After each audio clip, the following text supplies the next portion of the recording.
Welcome back, everyone, to Pontos Fathom Hobbies. This is Season 5 of Joan of Arc, and we are in our setup video for the first episode in the Reliquary expansion box set. We're going to be playing The Plague today. It says Montpellier, February 1348. So we'll get into this scenario. As you can see, got most of the components on the board, but maybe we'll walk through the setup together, and then we can jump into turn one. Before we do it, quick shout out to Pontos Fathom Press, Necromancy of Nyarlathotep, Hermeticism of Hastur, first two books available from the Disclosure of the Necronomicon fragment, The Alchemy of Azathoth coming out later this year. If you like Lovecraftian things, go check out our other channel. We do a podcast there, and check out our links to the bookstore. It helps to support the channel. And as always, likes, comments, subscribes, all helps. It's all good. Okay, so in this one, we've got two forces set up here. There is the forces of the Plague, and we've got this Plague Grim Reaper character. I've got paint through videos too. You guys can go check out in the links. And I'm going to start saying this, I think, in the videos to help people out. But every season that we call it, usually I break it up by turn.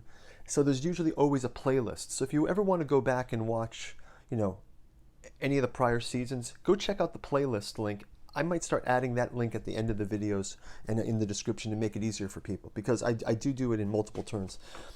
So in this one, we have the year is 1348. The plague spreads mercilessly through cities, Messina, Genoa, Marseille. Everywhere people fall. They leave their homes to find refuge away from the sickness, but in doing so they bring the scourge with them. Saint Roche, who learned about the plague with Dominican priests, decided to go back to his hometown to try and save its inhabitants from the relentless march of the people fleeing death and bringing it with them. So wow, this is intense. So what we've got set up here is we've got the church. We've got a number of houses in the village. In this scenario, these will be set up and we don't go inside of them. So these are just sort of set up for the village. But you see that the villagers are outside in all of these. And the concept here is you've got some forces around the town. You've got the bishop here. Got a bishop. And we've got some hunting dogs. We've got, let's go through all of the characters. So in the village, for the players of forces of good, you've got this mounted knight, which is the Saint Roch or Saint Roche. I don't know if I'm saying it right, but here's Saint Roche riding on the horse. We've got a couple of NPCs here. We've got an apothecary and a doctor to help not spread the plague. And we also have, as I was mentioning, a number of forces that are battling the plague victims that come through. So we've got the priest, we've got bowmen, we've got pavaser, halberdiers, hunting dogs, and the provincial militia. So all of these will be set up for the forces of good, let's call it. And then for the forces of the plague, we've got this kind of interesting mechanism of plague victims, and I've got these painted up as well. So the plague victims are kind of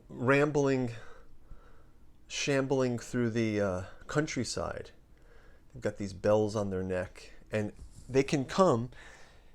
And in this game, we've got a mechanism where these tokens, with sort of the Grim Reaper on them, if you can see this Grim Reaper face. These tokens are plague infection tokens. So as the plague victims come, spaces on the board will be infected with the plague. And we've got some reserve, you can see up here in the corner. There's 6 other plague victims, and then there are these wolves that are like following behind the plague victims too. You can use your imagination once the plague has been set. So these will keep pouring into the town, and we've got to kind of stop them coming. The other mechanism is you've got this concept of the Grim Reaper, who's also coming down to infect places. So the Grim Reaper, his plague victims, versus our priest, our doctor, our apothecary, and our saint. So that's the basic scenario. We'll kind of go through it a little bit more in detail. The winning criteria are: the plague winners win if at least 4 areas containing a building are contaminated with the plague tokens, and any other outcome at the end of the 5th round sees the St. Roch's players victorious. So we went through the buildings, we went through the village, we've gone through some other special things. We have walls, the church, we have rally points, civilians, and the plague power. During each of the turn, the plague power can use the plague as often as they want, but it costs 2 XP or 2 power tokens.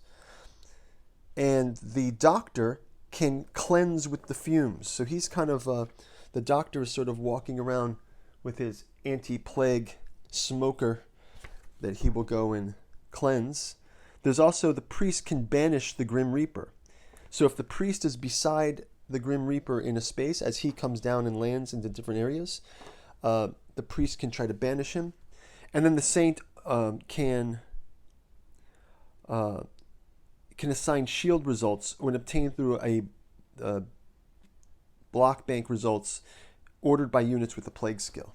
Okay, and we keep cycling in these reinforcements for the plague victim, for the plague player, until the 5 turns are up. It's only 5 turns, this game, and we are using the there's 2 token decks here. We have the tactical deck and the Legends deck. So we're going to be using, I believe it's called the Legends deck. Just double check this. It is called and we'll shuffle all these up and get that into play. The other component here is there are these walls around the village. So you can see that we've got the walls that kind of shape it in. Those walls act as,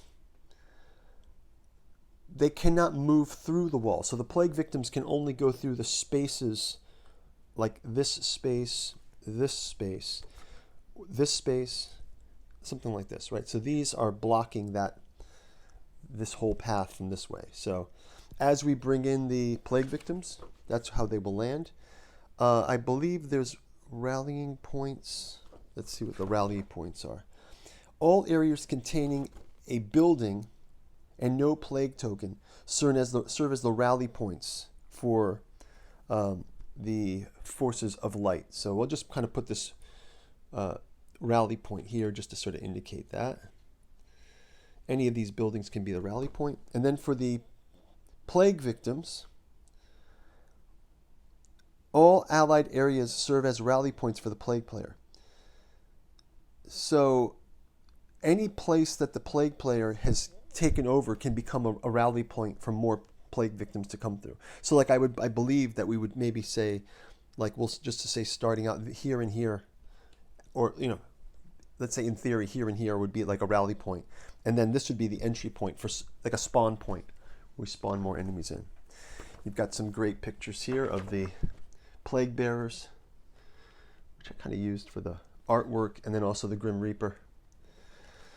The turn is only a 5-round turn.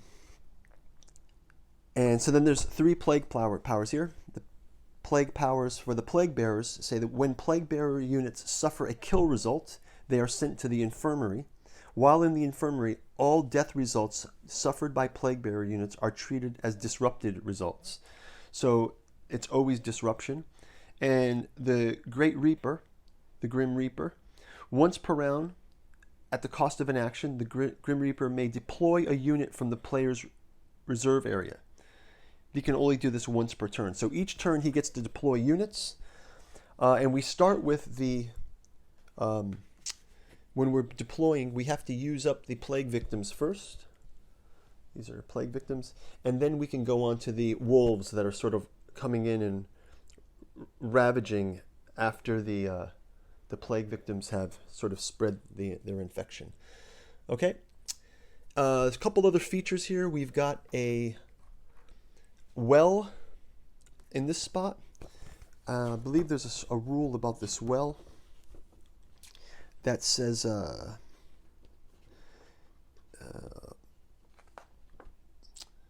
rally points, the church. Oh yeah, the church has been turned into a hospital to welcome the sick and injured in the time of need. At the beginning of each camp phase, before rolling the Doom Dice, return all infected units located in the church's area to normal. So any infected unit, sort of like once they've been cleared, they spawn back to here. So we can keep that as a rally point. And then all civilians have the heal skill in this scenario. Using the heal action on an allied unit with a different colored base ring returns it to normal. So basically we can convert any plague infected to healed as well. So I think that's going to just about do it. We've also got, like I mentioned, there's five rounds. So you'll see that we'll either have 3 or 4 tokens shuffled in the deck. We'll shuffle up the legend deck, and we're going to get into turn 1. So thanks for watching, guys. Like and subscribe. Check out the links for the next video. Go check out playlists because that's the way you can watch all the videos at once. And thanks for watching. We'll talk to you in the next turn. Bye-bye.